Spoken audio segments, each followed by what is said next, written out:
in mir našega Gospoda Jezusa Kristusa naj bo z vami, dragi gledalci, poslušalci televizije Exodus. Gospod Zoran Kodila, ustanovitelj te televizije, je pozval slovenske škofe, naj bi v adventnem času imeli misijonske nagovore, in sicer pod glavno mislijo iz Evangelija Janezovega, prvo poglavje, luč sveti v temi. Današnji čas se pogreza v vedno gostejšo temo, a Jezus je luč za vse ljudi, posebej še za starejše. V knjigi Razodetja beremo, da je neki predstojnik cerkve v Laodikeji. Laodikeja je mesto v Mali Aziji. To mesto je dal pozidati grški kralj Antioh II. Svoji ženi Laodikeje. Zato se to mesto imenuje Laodikeja. V tem mestu je bil neki predstojnik, cerkveni predstojnik, ki je bil zelo ošaben. Takole je dejal: premožen sem, imam bogastvo, ne potrebujem ničesar več. Božji odgovor njemu pa je bil takole: beden si in pomilovanja vreden, ubog si in slep in nag. Svetujem ti, da kupiš od mene, od Božjega Sina, v ognju očiščenega zlata, da obogatiš in si kupiš belih oblačil, da se oblečeš, in si kupiš mazila, da si pomaziliš oči, da bi videl. Poglejte, kako je bil ta človek ošaben. Celo Antioh II. Kralj se je imenoval celo Teos, Bog. V Laodikeji je bila takrat cerkvena občina, toda ta predstojnik pa je bil, ponavljam, ošaben in rekel v svojem napuhu: nič ne potrebujem. Tako govori človek, ko je mlad, ko je zdrav, ko mu vsi drugi starši pomagajo. Takrat je človek navadno, ne bom rekel napuhnjen, ampak bolj prevzeten. Ko pa pridejo leta starosti,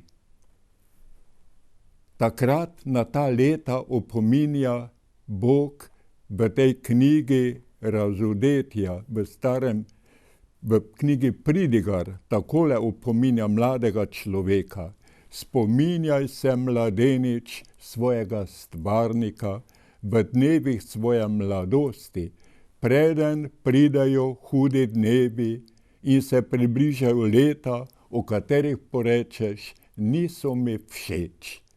In potem modri Pridigar takole popravi: ko se krivijo močni možje. Kdo so ti močni možje? Noge. Ko se krivijo noge, ko ne morejo več nositi človeka, ko praznujejo mlinarice, zobje, ker jih je premalo, ko temnijo tisti, ki gledajo skozi okna, oči, ko se vrata na cesto zapirajo, vrata na cesti ušesa, star človek je naglušen, ko ropotanje mlina potihuje, človek na smrtni postelji govori tiho, ko se vstaja ob ptičjem petju, se pravi, ko starega človeka vsako cvrčanje ptic zbudi, ko je človeka strah višin. Stari človek ima strah pred stopnicami, da ne bi padel. Tako Sveto pismo, Pridigar modri, opominja mladega človeka in ga svari pred starostjo, pred napuhom, ko nima se več ničesar, čemu bi lahko se bahal, s čimer bi se lahko bahal. Poglejmo samo, kaj je manjkalo temu predstojniku cerkve v Laodikeji, ki je rekel, bogatcem, premožen, nič ne potrebuješ. Manjkale so mu glavne kreposti, to so razumnost, pravičnost, srčnost, zmernost. Te glavne kreposti so omenjene v knjigi Modrosti Svetega pisma, kjer je tako rečeno, sadovi prave modrosti so pa tole: zmernost, razumnost, pravičnost in srčnost. Meniš, ti mladi človek premožen, meniš, da si bistroumen, pa si slep. Mazilo potrebuješ, potem praviš, da si moder, da vidiš, pa si pravzaprav slep, ker nimaš tistih glavnih kreposti, razumnost, srčnost, zmernost in pa največjo, lahko rečemo v nekem vrsti krepost, ponižnost. Med poglavitnimi grehi je napuh na prvem mestu. Znate vsi našteti poglavitne grehe: napuh, lakomnost, nečistost, nevoščljivost, požrešnost, jeza, lenoba. Na prvem mestu pa je napuh. Zato pravi psalmist takole: dobro je zame, Gospod, da sem bil ponižan, da se naučim tvojih zakonov. In še naprej pravi psalmist takole: varuj me, Gospod, varuj mene, svojega služabnika, prevzetnosti, napuha, potem bom rešen velikega greha. Kdo je prvi, ki je Jezusa imenoval za luč? Luč sveti v temi. To je bil starček Simeon. Na 40. dan po rojstvu Devica Marija in sveti Jožef gresta v Jeruzalem. Jožef nese v kletki, v ptički kletki nese 2 goloba ali 2 grlici, kot s katerimi bi odkupil Božjega sina, novorojenega Jezusa Kristusa. V Mojzesovi postavi je bilo namreč naročeno, da mora biti vsak prvorojenec odkupljen, da ne bo služboval ves čas v templju. Odkup pa je bila ovca. Če je pa, tako Mojzesovo postavi, če je pa družina revna, je dovolj, da odkupi z 2 grlicima ali pa z 2 golobčkoma. Potem vidimo, da je bila sveta družina uboga, ker ni premogla ovce. Starost. Starost navadno napravi človeka ponižnega. Kakor tisti Simeon, ki je ohranil tisto, kar so drugi že v mladosti izgubili. Hrepenenje po luči, po odrešeniku. Ponavljam, starost napravi človeka ponižnega. Noge ga komaj nosijo, z očmi težko vidi, ušesa dobro ne slišijo, glede na puha pa najdemo dobro izpraševanje vesti v molitveniku z naslovom Kristus kraljuj. V nobenem molitveniku nisem našel tako dobro izpraševanje vesti, posebej glede napuha. Takole pravi tale molitvenik iz leta 1942, 3. izdaja, se pravi Kristus kraljuj.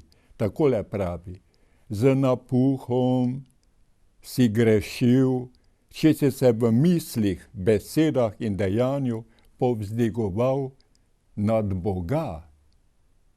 To je nekaj strašnega. Povzdigniti se nad Boga, biti kakor Bog, prva 2 človeka. to je napuh. Ali pa z napuhom greši smrtno, kdor se nad druge ljudi tako povišuje, da bi hudo zaničeval vse druge. Spomnimo se Jezusove prilike o cestninarju in o tistem farizeju. Farizej je takole v napuhu dejal: jaz sem najbolj pravičen človek na zemlji, ne pa kakor ta cestninar, da je prešušnik in tako dalje. Torej, kdor se povišuje nad vsemi drugimi ljudmi na zemlji, greši z napuhom smrtno. Malimi grehi pa z napuhom greši tisti, ki hoče vedno imeti svoj prav. To sem jaz lahko, to si ti. Vedno imeti svoj prav. Tudi mali greh žali Boga proti napuhu. Ta skušnjava, pravim, lahko napade vsakega. V spalnicah himne izražajo, kako luč premaga temo. Tako imamo lepo himno, ki se kitica takole glasi: že zgodnja je danica všla, pred dnevom se umika mrak. O Kristu, sonce večnosti, razsveti nam duha, preženi vso temo iz našega srca. Advent, tema, hkrati pa luč. Starček Simeon, ki je prvi Kristusa imenoval za luč sveta. Starček Simeon in Ana. Torej, komu je bila namenjena prva pot 40-dnevnega malega Jezusa? 40 dni je komaj star. Komu je bila namenjena prva pot, ko ga je Marija nesla? Komu? Starim ljudem. Simeonu, starčku in starki Ani. Torej, ta dva sta prva bila tako srečna, da sta se srečala z lučjo sveta, z Jezusom Kristusom.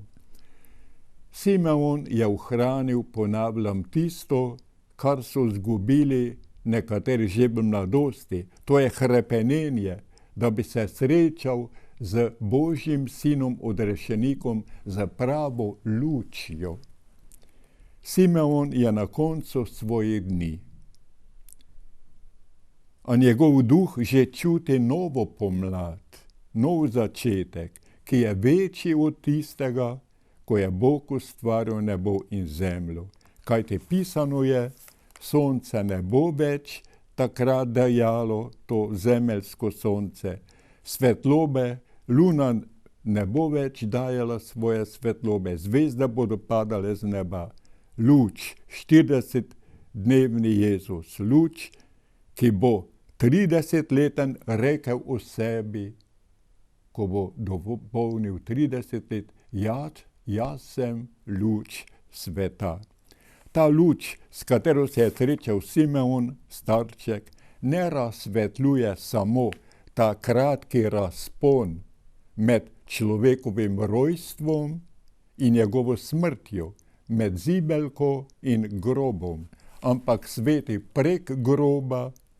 Zato cerkev po 4. Ezdrovi knjigi takole pravi: Gospod, daj našim rajnim pokoj in večna luč naj jim sveti.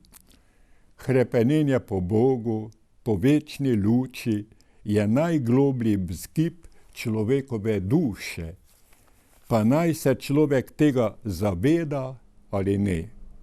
To hrepenenje je izrazil psalmist že pred 2600 leti, ko je zapel: mojo dušo žeja po Bogu, po živem Bogu, kdaj pridem in se prikažem pred tvojim obličjem, Gospod Bog.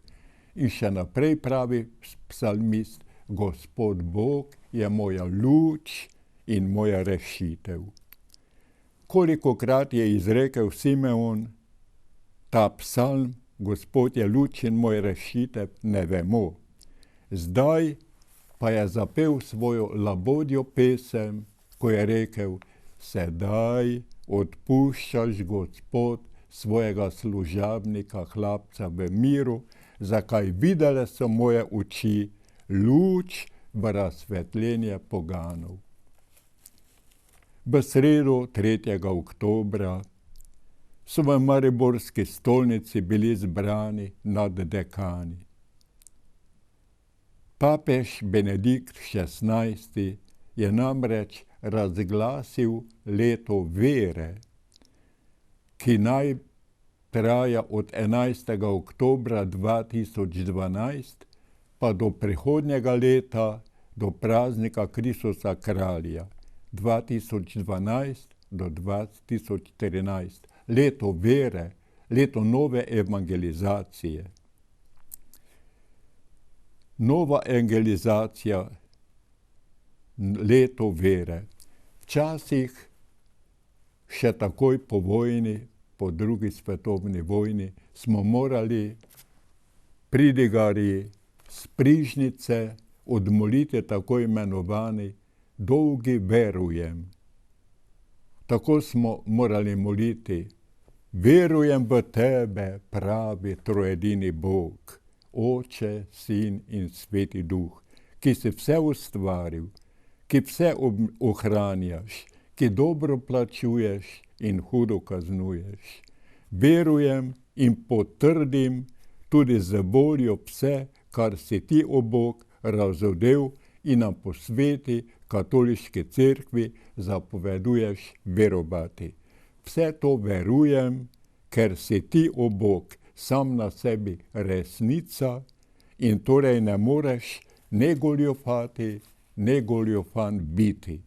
V tej veri hočem živeti in umreti.